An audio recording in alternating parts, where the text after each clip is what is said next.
السلام علیکم، you dog کی نئی ویڈیو میں خوش آمدید۔ آج ہم لوگ پارٹ 2 میں جانیں گے بچوں کے رونے کو کم کرنے کا طریقہ، وجوہات اور بچاؤ۔ پیٹ میں مروڑ کی شکایت بچے کے پیٹ میں داخل ہوا کی وجہ سے ہوتی ہے۔ ابھار بھی ہوا کی زیادتی کے سبب ہوتا ہے۔ یہ ہوا عام طور پر دودھ پینے کے دوران اور رال کے ساتھ پیٹ میں پہنچتی ہے۔ ایسی صورت میں دودھ پلانے کے بعد غائب ہو جاتی ہے۔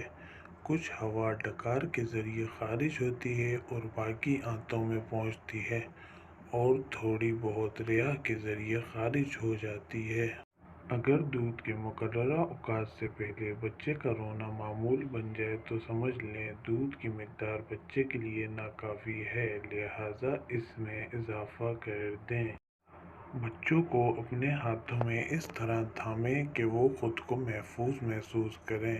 نومولود کو گود میں لیتے وقت سر کے نچلے حصے پر ہاتھ ضرور رکھیں۔ بچے کی ناف اگرچہ خود بخود جڑ جاتی ہے، لیکن اس کی بہت زیادہ حفاظت کرنا ضروری ہوتا ہے۔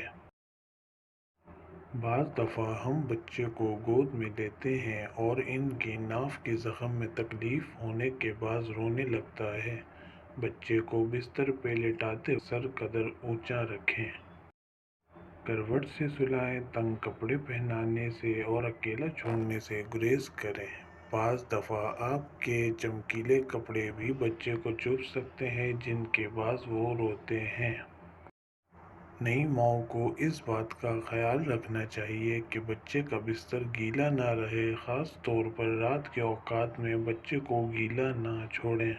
زیادہ تر بچے ٹھنڈ اور گیلے پن کی وجہ سے چڑچڑاہٹ کا شکار ہوتے ہیں، اس لیے بچے کی صفائی کے تقاضے پورے کرنا ضروری ہے تاکہ بچہ پرسکون نیند لیتا رہے۔ زیادہ تر بچے پیٹ کے بل کندھے سے لگا کر کمر سلانے سے سکون سے سوتے ہیں۔ تیز تیز جھولا جھلانے اور تھپکنے سے گریز کریں۔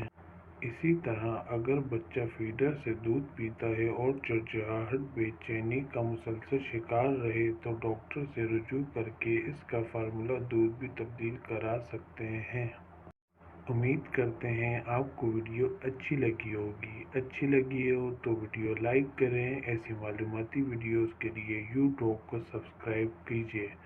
اپنا بہت سارا خیال رکھیے گا۔ ملتے ہیں نیکسٹ ویڈیو میں، تب تک کے لیے اللہ حافظ۔